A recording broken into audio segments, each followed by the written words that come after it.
बिस्मिल्लाहिर्रहमानिर्रहीम। अस्सलामुअलैकुम my dear students. Lecture का आगाज़ करते हैं बहुत खूबसूरत दुआ के साथ। रब्बे ज़िदनी इल्मा। माय डियर स्टूडेंट्स, आज से ऑनवर्ड हमने प्रीवियस लेक्चर्स में जो कुछ पढ़ा है रिगार्डिंग बायोटेक्नोलॉजी, हम उसकी एप्लीकेशंस देखने वाले हैं, राइट। और आज का हमारा टॉपिक है बायोटेक्नोलॉजी प्रोडक्ट्स। ये प्रोडक्ट्स क्या क्या हो सकती हैं, हम उन्हें कैसे बनाते हैं, छोटा सा रिकैप लेंगे और उसके बाद इसको फर्दर स्टडी करेंगे। For this purpose we have to go to the white board. Yes my dear students, chapter number 23, lecture number 10, topic is biotechnology products. ये जो बात मैंने इस पहले वाले बोर्ड पे लिखी है, it is not new for you, फिर भी दोबारा से ताकि री इन्फोर्समेंट हो, आपके माइंड में जो कॉन्सेप्ट है वो अच्छे तरीके से प्रिंट हो जाए। मैं इसको दोबारा से क्या कर रहा हूँ, डिस्कस कर रहा हूँ आप लोगों के साथ कि what are the basic principles to make the biotechnology products. उसके लिए आपको पता है कि we have to take a recipient. हमें एक रेसिपिएंट चाहिए होता है, that is usually a bacterium, जो आमतौर पे आप पर्टिकुलरली आज के केस में हम उसको बैक्टीरियम के रेफरेंस से ही लिखेंगे कि वो बैक्टीरियम होगा। And usually this particular bacterium is plasmid free.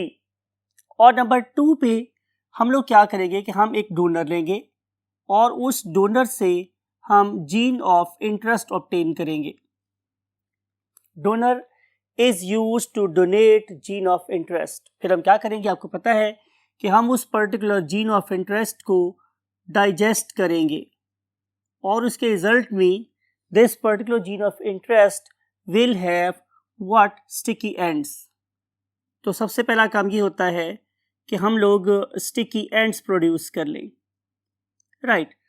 फिर यही वाला काम हम यहाँ पर भी करेंगे। हम लोग इस पर्टिकुलर रेसिपिएंट बैक्टीरियम के अंदर हम यूज़ करेंगे एक प्लाज्मिड, और आपको पता है कि हम उस पर्टिकुलर प्लाज्मिड को, जो कि सर्कुलर डीएनए होता है, उसे हम लोग डाइजेस्ट कर लेते हैं बाय मीन्स ऑफ एंजाइम्स, और इसके भी हम क्रिएट कर लेते हैं व्हाट, स्टिकी एंड्स। तो दोनों के दोनों जीन्स मीन उसके कैरियर्स के भी और जो हमारा जीन ऑफ इंटरेस्ट है, दोनों के स्टिकी एंड्स होने चाहिए, ठीक है। फिर हम इन फ्लैंकिंग एंड्स वाले डीएनए को एक जगह इकट्ठा कर देते हैं, और इकट्ठा करने के लिए यू नो वेरी वेल कि हम लोग जो एंजाइम यूज़ करते हैं that is called as ligase. Ligation बहुत दफ़ा बताया आप लोगों को, जोड़ देना, नॉट लगा देना, वेल्ड कर देना। तो इस पर्टिकुलर एंजाइम की प्रेजेंस में ये वाले दो डिफरेंट जीन्स आपस में क्या करेंगे, कंबाइन कर लेंगे। फॉर एग्जांपल अगर मैं इसको इस तरह शो कर रहा हूँ, लुक एट दिस, कि ये मेरे पास एक प्लाज्मिड था, राइट, और इसको जब मैं डाइजेस्ट किया तो उससे मेरे पास एक लीनियर डीएनए का मॉलिक्यूल बन गया, समथिंग लाइक इट। और इसके ये स्टिकी एंड्स हैं और ये वाले स्टिकी एंड्स हैं। और अगर ये मेरे पास एक जीन ऑफ इंटरेस्ट है तो उसके भी मेरे पास क्या हैं, स्टिकी एंड्स हैं। तो दोनों के स्टिकी एंड्स में बताया था आपको बहुत दफ़ा कि ये सेम होने चाहिए, इसलिए मैं इन दोनों को एक ही एंजाइम से डाइजेस्ट करता हूँ। उसके बाद हम इनको को आपस में मिला देते हैं with the help of an enzyme, और उसके रिजल्ट में मेरे पास क्या प्रोड्यूस हो जाता है, एक रिकॉम्बिनेंट डीएनए। और अब इस रिकॉम्बिनेंट डीएनए के अंदर दो किस्म का डीएनए आपस में जुड़ गया है। जाहिर है ये प्लाज्मिड का डीएनए है, और जो मैं अब जोड़ रहा हूँ इसके साथ, ये जाहिर है मेरा जीन ऑफ इंटरेस्ट है। तो इससे मेरे पास अगेन एक सर्कुलर प्लाज्मिड बन गया है। अब मैं इस सर्कुलर प्लाज्मिड को किस में डाल दूंगा, उस पर्टिकुलर सेल में डाल दूंगा जिससे मैं बेसिकली मॉडिफाई करना चाह रहा हूँ। याद रखें ये वाली चीज़ सेल के लेवल पर भी हो सकती है और ऑर्गेनिज्म के लेवल पर भी हो सकती है, टिश्यू के लेवल पर भी हो सकती है, लेकिन बहरहाल हमें इस पर्टिकुलर जीन को उस पर्टिकुलर रेसिपिएंट सेल के अंदर डालना पड़ेगा। अब रेसिपिएंट सेल जिसने मुझे प्रोडक्ट देनी है वो या तो बैक्टीरियम हो सकता है। अगर ये वाला काम मैंने बैक्टीरिया के साथ किया तो ये वाला बैक्टीरिया जिसके पास रिकॉम्बिनेंट डीएनए है, it will be called as transgenic bacteria और genetically modified bacterium. Same is the case with the plant cell. अगर यही वाला काम मैंने प्लांट सेल के साथ किया है तो ये कहलाएगा एक जेनेटिकली मॉडिफाइड प्लांट और अ ट्रांसजेनिक प्लांट। और अगर यही वाला काम मैंने किसके साथ कर दिया है, एनिमल के साथ, तो ये कहलाएगा एक ट्रांसजेनिक एनिमल और जेनेटिकली मॉडिफाइड एनिमल। तो यही वाले तीन बेसिकली हमारे प्रोडक्ट्स हैं, या तो हमने बैक्टीरिया को मॉडिफाई कर दिया है, या हमने प्लांट सेल को मॉडिफाई कर दिया है, या हम लोगों ने एनिमल सेल को मॉडिफाई कर दिया है। और फिर जब ये वाला जीन बैक्टीरिया की बॉडी में जाएगा तो मैं बैक्टीरिया से प्रोडक्ट ऑब्टेन करूँगा, और अगर ये प्लांट की बॉडी में गया तो फिर मैं उससे अपनी मर्जी के प्रोडक्ट प्लांट बॉडी से ऑब्टेन करूँगा। और अगर ये वाला मेरी जीन ऑफ इंटरेस्ट किसी एनिमल की बॉडी में चला गया है तो फिर मैं अपना जीन ऑफ इंटरेस्ट का प्रोडक्ट किसी एनिमल की बॉडी से ऑब्टेन करूँगा। लेकिन आज जो हमारा फोकस है वो किसके ऊपर है? ट्रांसजेनिक बैक्टीरिया पर। देखते हैं कि ट्रांसजेनिक बैक्टीरिया को हम कैसे इस्तेमाल करते हैं। So let's move to the next 1/3 of the board. Yes my dear students, transgenic bacteria हम लोग कैसे बनाते हैं? अभी डिस्कस हुआ आप लोगों के साथ कि हम ऐसा बैक्टीरिया लेंगे कि जिसके पास कोई प्लाज्मिड नहीं है, और एक ऐसा बैक्टीरिया लेंगे जिसके पास हमारे पास प्लाज्मिड हैं। फिर मैं क्या करूँगा कि प्लाज्मिड आइसोलेट करूँगा, और प्लाज्मिड आइसोलेट करने के बाद उसको डाइजेस्ट करूँगा एक खास एंजाइम से, और उसके बाद अपना जो जीन ऑफ इंटरेस्ट है उसको डाइजेस्ट करूँगा उसी एंजाइम से, ताकि दोनों के सेम कॉम्प्लीमेंट्री स्टिकी एंड्स बन जाएं। फिर मैं एंजाइम यूज़ करूँगा लाइगेस और इनको आपस में जोड़ दूंगा। जोड़ने के बाद आप लोगों को अपने एक बार बताया था, वन ऑफ देम वाज इलेक्ट्रोपोरोसिस, कि मैंने जो रेसिपिएंट बैक्टीरियम है उसकी सेल वॉल में पोर्स प्रोड्यूस कर लिए थे, या ऑलरेडी प्रेजेंट पोर्स के साइज को खुला कर लिया था बाय यूजिंग इलेक्ट्रिकल करंट। अगर ऐसा हो तो हम प्रोसेस कहलाते हैं इलेक्ट्रोपोरेसिस, और उसके थ्रू हम इस जेनेटिकली मॉडिफाइड डीएनए और रिकॉम्बिनेंट प्लाज्मिड को क्या करेंगे? बैक्टीरिया की बॉडी में डाल देंगे। या दूसरा वे ये था कि हम ये इस्तेमाल करते हैं क्या? Calcium chloride. आपको ये वाली बात भी समझाई थी हम लोगों ने। ये जो कैल्शियम क्लोराइड होता है ये भी बैक्टीरिया की वॉल के पोर साइज को बड़ा कर देता है, और उसके अंदर से फिर हमारे मॉडिफाइड प्लाज्मिड क्या कर सकते हैं? बैक्टीरिया की बॉडी में दाखिल हो सकते हैं। तो ये क्विक सरी कॉल था, बहुत दफ़ा को डिस्कस हुआ आप लोगों के साथ ये वाली बात। अब देखेंगे कि जब प्लाज्मिड बैक्टीरिया की बॉडी में चला जाएगा तो फिर इसकी कौन सी टाइप बनेगी? तो आंसर है कि टाइप तो डिपेंड करती है उसके जीन ऑफ इंटरेस्ट पे, यानी कि जिस तरह का जीन मैंने बैक्टीरिया की बॉडी में ऐड किया होगा जाहिर है उस किस्म बैक्टीरिया मेरे पास प्रोड्यूस होगा। इसका मतलब ये होगा कि procedure and methods are the same, only difference is the nature of gene. The type of gene will determine the type of bacterium and its application, right. तो देखते हैं कि how to obtain the products. अगर मैंने एक bacteria को genetically modify कर लिया है तो मैं उसकी प्रोडक्ट कैसे कैसे ऑब्टेन कर सकता हूँ। तो पहली बात ये है कि look at this very device has got very special features. For example कि अगर आप इसको देख रहे हैं तो इसकी जो वॉल्स हैं दे आर डबल वॉल, यानी कि इसकी दो लेयर्स, एक बाय वाली लेयर है और एक अंदर वाली लेयर है। इसको यूज़ करने का पर्पस वही है जैसे हमारी थर्मोस में होता है, हम इसके इंटरनल एनवायरनमेंट को एक्सटर्नल एनवायरनमेंट से आइसोलेट करना चाहते हैं। फिर हम लोगों ने इसके बेस पे आप देखेंगे कि यहाँ पे हम लोगों ने एक प्लेट लगाई होती है, उस प्लेट में से एयरेशन हो सकती है अगर मेरे पास रिएक्शन एरोबिक है, और अगर रिएक्शन एनारोबिक हुआ तो मैं इस पर्टिकुलर वेल को मुकम्मल तौर पे बंद कर दूंगा ताकि यहाँ से कोई एयर भी अंदर ना आए। तो डिपेंड करता है कि मेरे पास कौन सा बैक्टीरियम है और वो किस एनवायरनमेंट में ग्रो करता है, राइट। दोबारा रिपीट कर रहा हूँ, अगर एरोबिक हुआ तो मैं उसमें से ऑक्सीजन ऐड कर सकता हूँ, और अगर वो एनारोबिक हुआ तो मैं इस वेल को बंद करके ऑक्सीजन की सप्लाई को जीरो भी कर सकता हूँ। फिर उसके बाद इसके अंदर क्या पैडल होते हैं my dear students? Very special paddles, और ये जो पैडल्स होते हैं they can be used as stirrer. हम इसे पूरे के पूरे जो सोल्यूशन है उसको घुमाने के लिए इस्तेमाल कर सकते हैं। लेकिन अगर कंडीशन इस तरह हुई कि जिसमें डेफिनेटली मुझे बिल्कुल स्टरिंग की ज़रूरत नहीं है तो मैं इन स्टरर को ज़ाहिर है ऑफ रखूँगा, मैं इनको नहीं चलाऊँगा, राइट। लेकिन ये ऑप्शन ज़ाहिर है इस पर्टिकुलर डिवाइस के अंदर प्रेजेंट होती है। फिर इस डिवाइस के ऊपर डिफरेंट किस्म की गेजेस लगी होती हैं। इन पर्टिकुलर गेजेस से हम लोग इसके इंटरनल एनवायरनमेंट को कंट्रोल कर सकते हैं। फॉर एग्जांपल मैं देख सकता हूँ कि इस एनवायरनमेंट में इसका पीएच कितनी है, एसिडिटी है या बेसिसिटी है, राइट।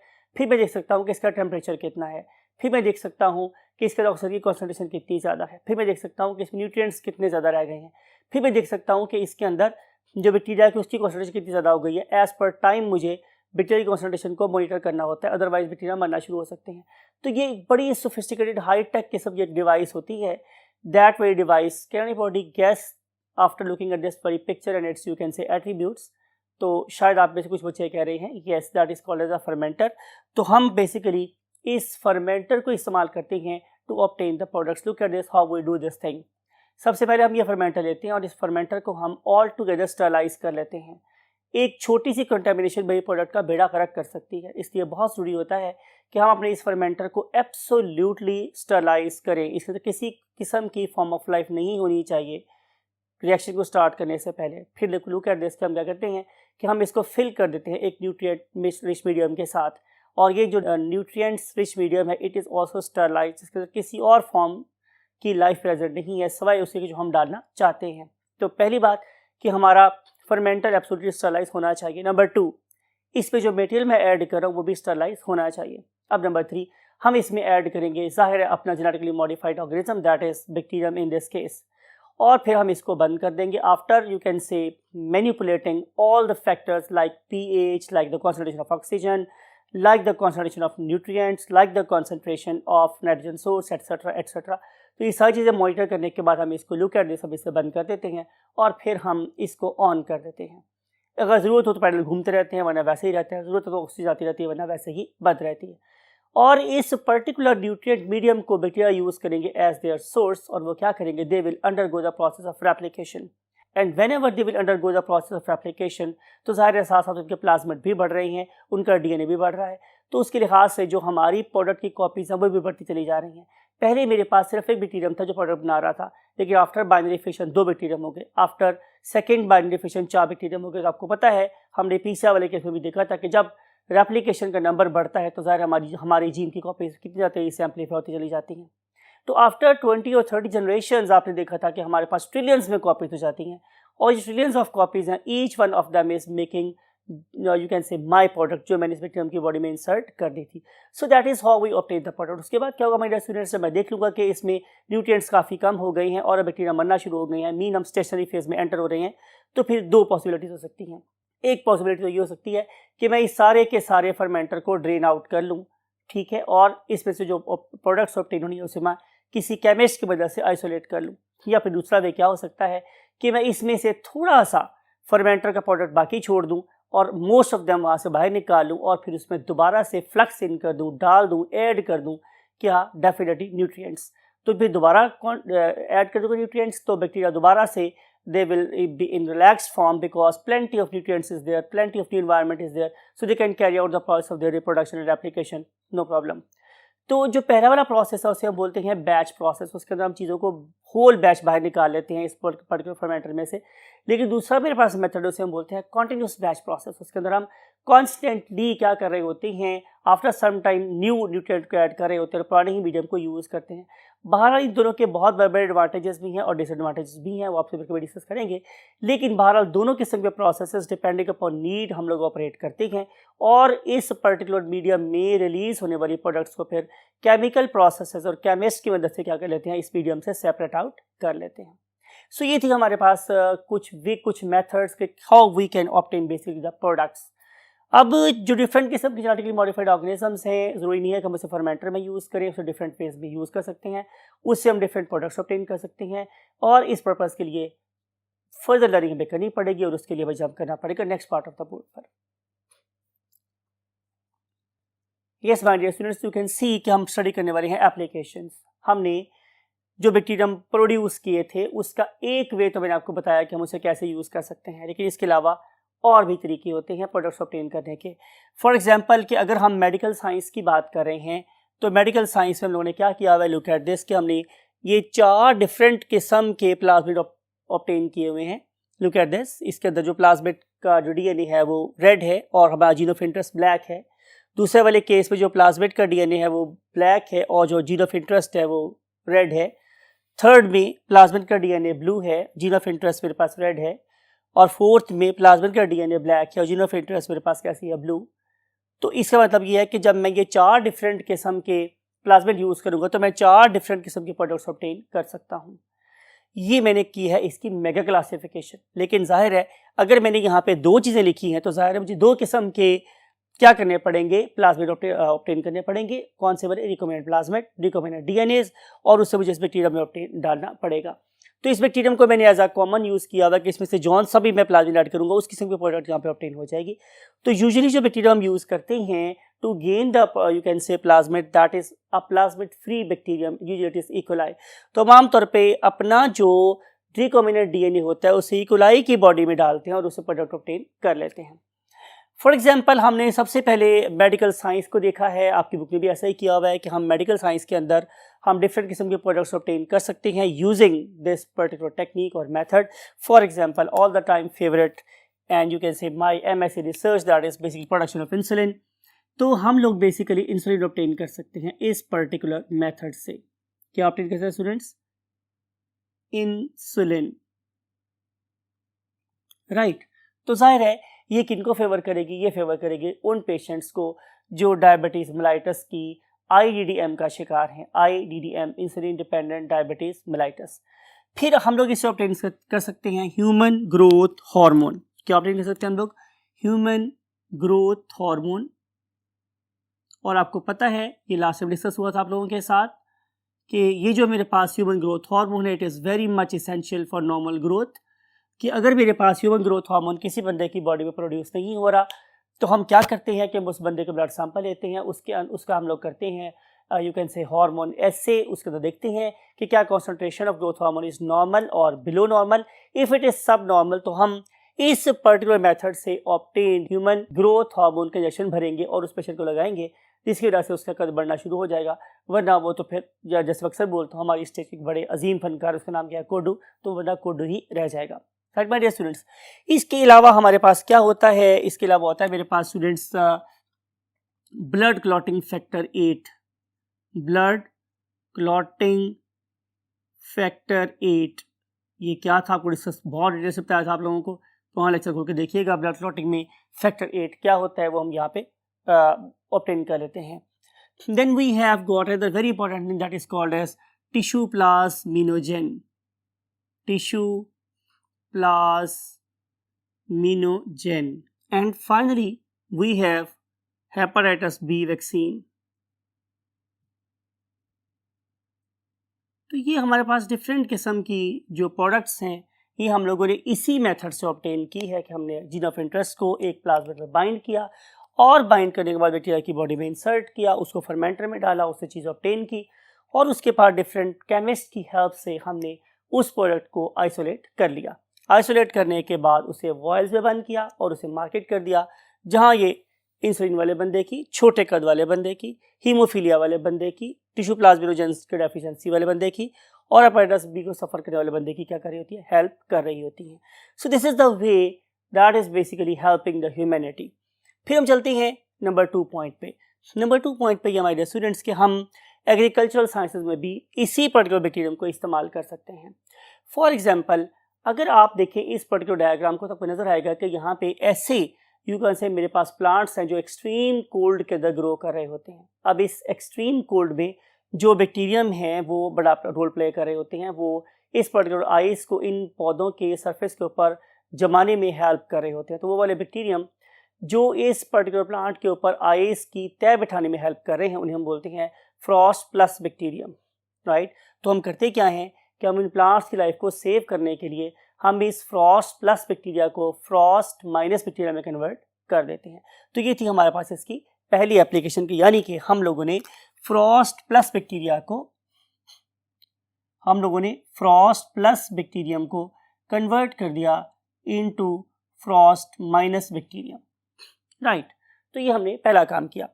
फिर उसके अलावा आप देखेंगे तो आपको नज़र आएगा कि हमारे पास डिफरेंट किस्म की क्रॉप्स हो सकती हैं। For example it may be the corn, it may be the cotton, it may be the wheat, what ever the case may be. Right, हम इन पर्टिकुलर प्लांट्स की क्या करेंगे कि हम इन पर्टिकुलर प्लांट्स की रूट्स के अंदर ऐसे बैक्टीरियम को भेजेंगे कि जो जेनेटिकली मॉडिफाइड हैं और वो क्या करेंगे कि वो रिलीज करेंगे certain type of what substances, और ये जो पर्टिकुलर सब्सटेंसेस हैं they will make this particular soil unfit for you can say different types of pests, different types of insect। तो हम लोग क्या करेंगे कि हम डिफरेंट किस्म के पेस्टिसाइड जीन और डिफरेंट किस्म के इंसेक्टिसाइड जीन वो हम इस पर्टिकुलर बैक्टीरिया में इंसर्ट कर देंगे और ये बैक्टीरिया जब जाके सॉइल में मल्टीप्लाई करेंगे तो डिफरेंट किस्म के इंसेक्टिसाइड्स और पेस्टिसाइड रिलीज होंगे इनटू द सॉइल और ये वाली सॉइल फिर इंसेक्ट और पेस्ट के लिए क्या हो जाएगी, अनफिट, और जो हमारा प्लांट है it will live very happily without the threat of insecticides and pesticide. तो ये मेरे पास 2 एप्लीकेशन हैं जो ये काम कर रही होती हैं। और इस किस्म के बैक्टीरियम की जो बेस्ट एग्जांपल है जो मैंने पहले भी बोली थी आप लोगों से, that is called as BT, और जो BT है it stands for bacillus thuringiensis, bacillus thuringiensis। Right, तो इस पर्टिकुलर बैक्टीरियम की वजह से हम डेफिनेटली फार्मर्स की हेल्प कर रहे हैं to have the better yield. और आपको पता है कि इस बेटर यील्ड का फ़ायदा मेरे पास ये है कि इस इंसानियत को खाने को ज़्यादा मिकदार में और ज़्यादा बेहतर क्वालिटी में फूड मिल सकती है। फिर हम देखते हैं नंबर थर्ड पॉइंट पे हमारे पास आ जाता है इकोसिस्टम। तो डेफिनेटली हम लोगों ने एनवायरनमेंट फ्रेंडली बैक्टीरिया भी क्रिएट किए हुए हैं, बनाए हुए हैं। तो डेफिनेटली प्रोसेस वही होगा मेरे पास कि हम देखेंगे कि बैक्टीरिया की पॉसिबिलिटी होती है कि अगर मैं उसे एक रॉ मटेरियल दूं तो वो उस रॉ मटेरियल को इस्तेमाल करता है एज इट्स फूड और फिर उसे डिकम्पोज कर देता है, राइट। इसका फ़ायदा किसको होगा? दो चीज़ों को होगा। जाहिर है कि अगर मेरे पास एक रॉ मटेरियल है और वो हैज़र्डस है फॉर द एनवायरनमेंट, तो बैक्टीरिया उस पर्टिकुलर सब्सटेंस को यूज़ करेगा एज अ फूड, वो एनवायरनमेंट में से ख़त्म हो जाएगा। और नंबर टू, इन बैक्टीरिया का नंबर पॉपुलेशन में इंक्रीज हो जाएगा। इन पर्टिकुलर बैक्टीरिया के साथ फिर क्या होता है वो डिस्कस बाद में करते हैं। पहले look at this particular video. तो आपको नजर आएगा कि इस वीडियो में हमारे कराची के साहिल पे एक जो शिप था किसका फुल ऑफ क्रूड ऑयल, ये यू कैन से फट गया था और उसके रिजल्ट में बहुत सा क्रूड ऑयल हमारे समंदर के यू कैन से साहिल पर पहुंच गया था। ऐसा सिर्फ हमारे यहाँ नहीं होता, और भी डिफरेंट कंट्रीज में ऐसे होता है, क्योंकि जो बीचेस होते हैं वो क्रूड ऑयल की स्मेल और उसकी प्रोडक्ट से क्या बहुत ज़्यादा डिस्टर्ब हो जाते हैं। तो हम साइंटिस्ट लोगों ने क्या किया कि हम लोगों ने बैक्टीरिया प्रोड्यूस किए जो इस पर्टिकुलर क्रूड ऑयल के क्या थे, डिग्रेडर थे। तो हम करते क्या है स्टूडेंट्स कि जब कभी कोई ऐसा इवेंट हमारे साहिलों पे होता है या हमारे समंदर में होता है तो फिर हम इन पर्टिकुलर जेनेटिकली मॉडिफाइड बैक्टीरिया को वहाँ पे स्प्रे कर देते हैं। वो बैक्टीरिया उनके लिए तो ये फूड होती है, वो बहुत ही उस पर्टिकुलर फूड को डिग्रेड करना शुरू कर देते हैं और उसका फ़ायदा ये होता है कि हमारे सारे के सारे बीचेज और साहिल जो होते हैं वो इस पर्टिकुलर क्रूड ऑयल से क्या होते हैं, साफ़ हो जाते हैं। इसका मतलब ये हुआ कि bacteria are acting as a very excellent you can say environmental cleanser.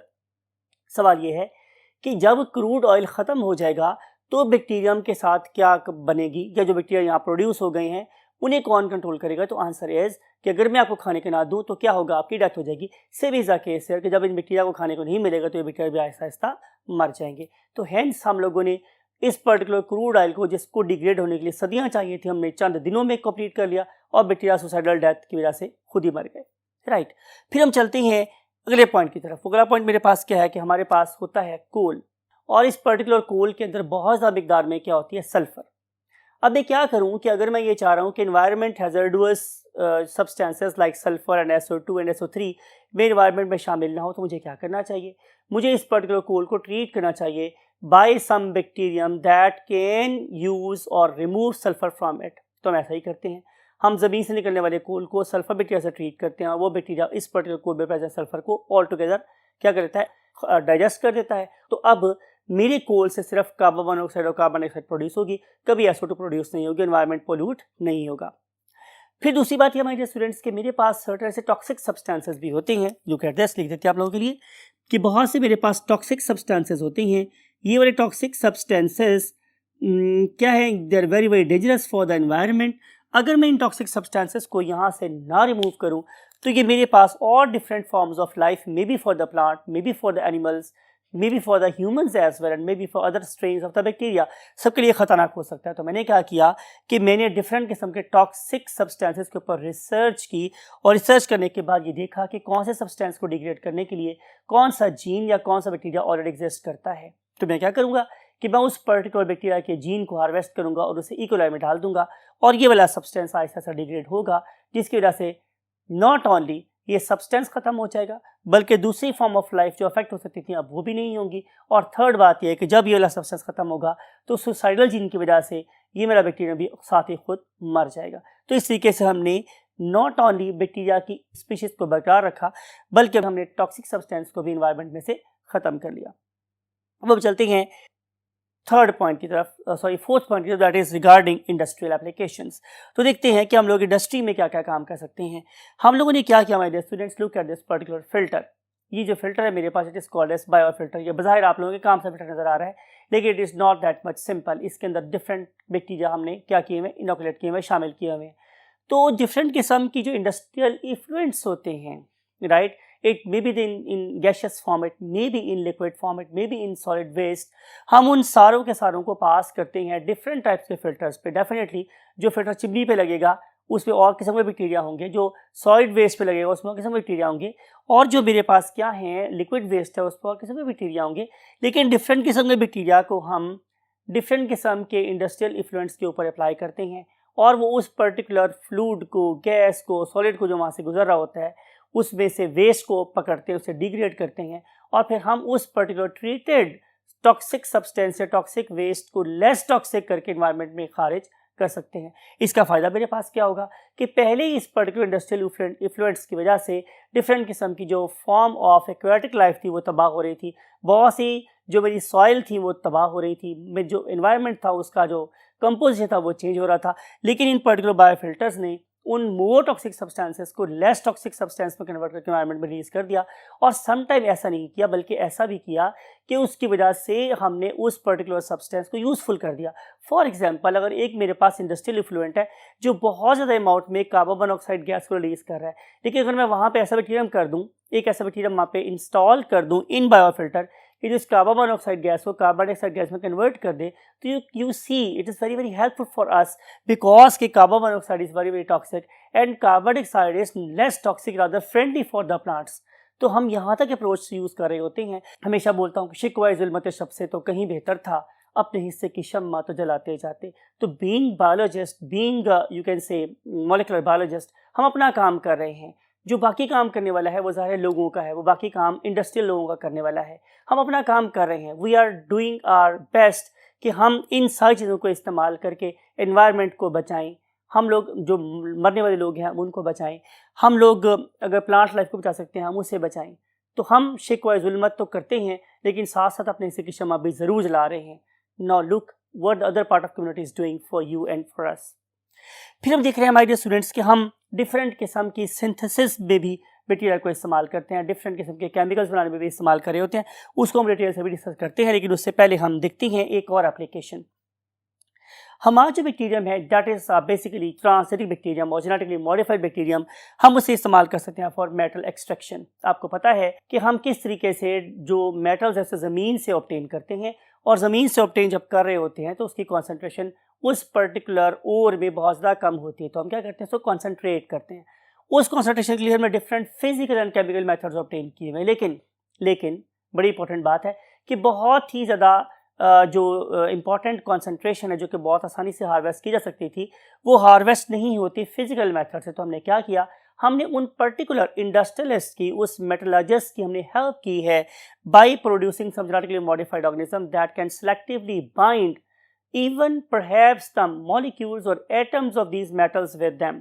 For example, कि कॉपर एक्सट्रैक्शन में, जिंक एक्सट्रैक्शन में, बहुत ही precious metal like gold extraction में, सिल्वर एक्सट्रैक्शन में और एल्यूमिनियम एक्सट्रैक्शन में हम लोगों ने डिफरेंट किस्म के जेनेटिकली मॉडिफाइड ऑर्गेनिज्म को प्रोड्यूस किया हुआ है, और वो बहुत ही ज़्यादा यील्ड को बढ़ाने वाले। They have got very certain specific capsules on the cell walls of this particular bacterium, और उनके पास ये एबिलिटी होती है कि वो उस पर्टिकुलर मेटल के पार्टिकल्स को जो बहुत नैनो टाइप के होते हैं उसको भी एब्जॉर्ब कर लेता है, जिस तरह से हमारी यील्ड बहुत ज़्यादा बढ़ जाती है।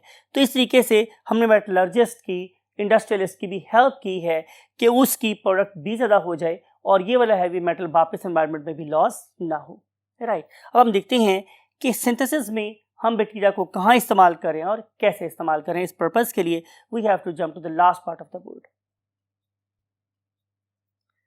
Yes my dear students, look at this कि ये मेरे पास एक सब्सटेंस है, उसका नाम है ए, और ये मेरे पास एक सब्सटेंस है फॉर एग्जांपल उसका नाम है बी। तो हमारे पास क्या होता है कि we have to have enzymes. You know very well कि अगर मेरे पास यहाँ पे क्या प्रेजेंट होंगे स्टूडेंट्स, एंजाइम, तो मैं इन दो चीज़ों को आपस में मिला के क्या बना दूंगा, फॉर एग्जाम्पल ये सब्सटेंस सी। ये मेरा काम मैं दो तरीके से कर सकता हूँ, एक्स वीवो, ये मैं बॉडी से बाहर भी कर सकता हूँ। अगर मुझे ये काम बॉडी से बाहर करना होगा तो फिर मुझे एंजाइम की बजाय कैटालिस्ट यूज़ करना पड़ेगा। और यू नो वेरी वेल, आपने पढ़ रखा है कि कैटालिस्ट की एक्टिविटी रेट डेफिनेटली एंजाइम से कैसा होता है, काफ़ी कम होता है। तो इसलिए अगर ज़्यादा बेहतर होगा कि मेरे पास एक लिविंग एंटिटी आ जाए, एक लिविंग ऑर्गेनिज्म आ जाए जिसके पास एंजाइम की कॉन्सेंट्रेशन ज़्यादा हो, और फिर जब मैं सबस्ट्रेट की कॉन्सेंट्रेशन बढ़ाऊँ तो उनका कॉपी नंबर बढ़ जाए तो यील्ड भी क्या हो जाए, कोरेस्पॉन्डिंगली बढ़ती चली जाएगी। राइट, इस पर्पज़ के लिए मुझे क्या करना पड़ेगा, डेफिनेटली मुझे एक अदद प्लाज्मिड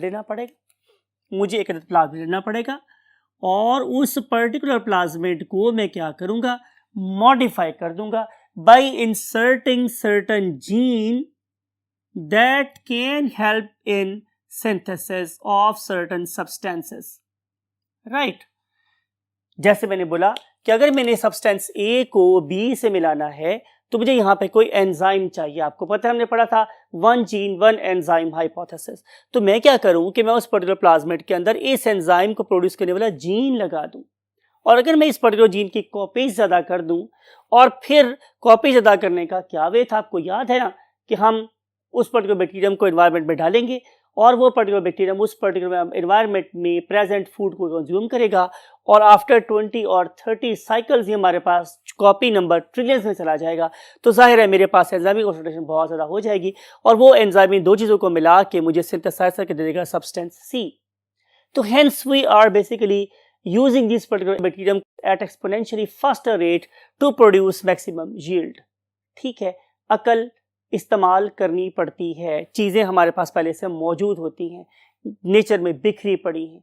लिल्लज़ीना हुम याकिलून, जो अकल रखते हैं, जो आंखें को खोल के निगाहे बीना से दुनिया को देखते हैं, वो इन चीज़ों को डेफिनेटली इस्तेमाल भी करना जानते हैं। They know it is very easy to you can say isolate plasmid, it is very easy to digest them with certain you can say enzymes।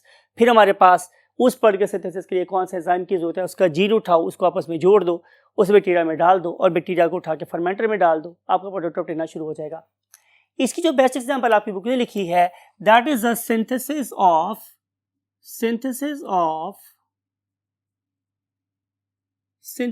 Of phenylalanine. Phenylalanine, right. अब क्या करेंगे माय डियर स्टूडेंट्स, हम इस particular genetically modified organism को कहाँ डाल देंगे, ज़ाहिर है फर्मेंटर में डाल देंगे, राइट। और उस पर्टिकुलर फर्मेंटर में क्या डालेंगे, हम न्यूट्रिएंट्स ऐड करेंगे। फिर हम क्या प्रोवाइड करेंगे, डेफिनेटली नेसेसरी कंडीशंस, जैसे डिस्कस किया था आप लोगों से, for example pH, for example concentration of oxygen, concentration of nutrients etcetera, ये सब प्रोवाइड करेंगे। तो ये वाला बैक्टीरियम हमें इस पर्टिकुलर फर्मेंटर के अंदर क्या प्रोड्यूस करके देगा, फिनाइलएलानीन। क्या देगा स्टूडेंट बना के मुझे, फिनाइलएलानीन। हम क्या करेंगे कि हम इस पर्टिकुलर फिनाइलएलानीन को इधर बैच प्रोसेस से या कॉन्टिन्यूस बैच प्रोसेस से उस पर्टिकुलर फर्मेंटर में से बाहर निकाल लेंगे, और फिर हम उसको दे देंगे किसी केमिस्ट को। तो केमिस्ट क्या करेगा कि उस पर्टिकुलर न्यूट्रिएंट मीडियम में से मुझे फिनाइलएलानीन आइसोलेट करके देगा। फिर मैं इस पर्टिकुलर फिनाइलएलानीन को यूज करूंगा to make other substance, and that very substance is called as aspartame, right. And this particular aspartame, it is very very important। अगर मैं इसकी स्ट्रक्चर की बात करूं तो it consists of just 2 amino acids that is used to make a dipeptide, and that very dipeptide structure is basically sweet in taste। और ये जो मेरे पास sweet in taste है, तो हम लोगों ने इस पर्टिकुलर मीठे को इस्तेमाल किया as a sweetener। किनको दिया हमने खाने के लिए, भाई जाहिर है हमने उनको खाने के लिए दिया जो डायबिटिक पेशेंट्स हैं, राइट। अगर मैं खाने को मीठा कर दूं लेकिन उसकी वजह से मेरा ब्लड ग्लूकोज लेवल इंक्रीज ना हो, तो ये फायदे की बात है ना। तो यही बात हम यहाँ पे लिख रहे हैं। एडवांटेज मेरे पास क्या है कि जो उनकी जो ड्रिंक्स हैं दे विल बिकम स्वीट। ये डेफिनेटली क्या हो गए हैं स्टूडेंट, स्वीट हो गई हैं। लेकिन इसका एडवांटेज मेरे पास ये हुआ है कि with no increase in BGL, इसकी वजह से उनका जो बीजीएल है, बहुत बताया आप लोगों को बीजीएल क्या होता है, इससे मुराद होती है मेरे पास स्टूडेंट्स ब्लड ग्लूकोज लेवल। तो इनका जो ब्लड ग्लूकोज लेवल है वो कभी भी नहीं बढ़ेगा, बिकॉज ये तो एक डाई पेप्टाइड है, और आपको पता है कि पेप्टाइड का ताल्लुक प्रोटीन किंगडम के साथ है, कार्बोहाइड्रेट के साथ हरगिज भी नहीं है। तो ग्लूकोज लेवल बढ़ाने वाली चीज़ तो बेसिकली मेरे पास एक कार्बोहाइड्रेट है जिसका नाम क्या होता है, डेफिनेटली अ ग्लूकोज। तो वही ग्लूकोज मेरी बॉडी में नहीं बढ़ेगा तो ज़ाहिर मुझे शुगर नहीं होगी।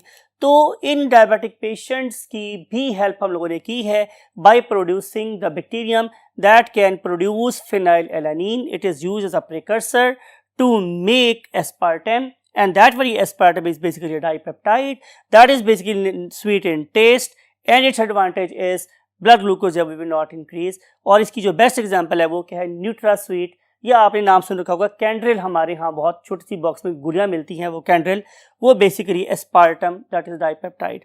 सो ये थी स्टूडेंट्स मेरे पास कुछ एप्लीकेशंस और कुछ मेथड्स एंड टेक्निक्स कि जिसकी वजह से हम लोग इस पर्टिकुलर ह्यूमैनिटी की, प्लांट किंगडम की, एनिमल किंगडम की और बैक्टीरियल किंगडम की इटसेल्फ हेल्प कर रहे होते हैं और अबव ऑल हम अपने इकोसिस्टम को बहुत ज़्यादा डिटेल की रखने की कोशिश कर रहे हैं।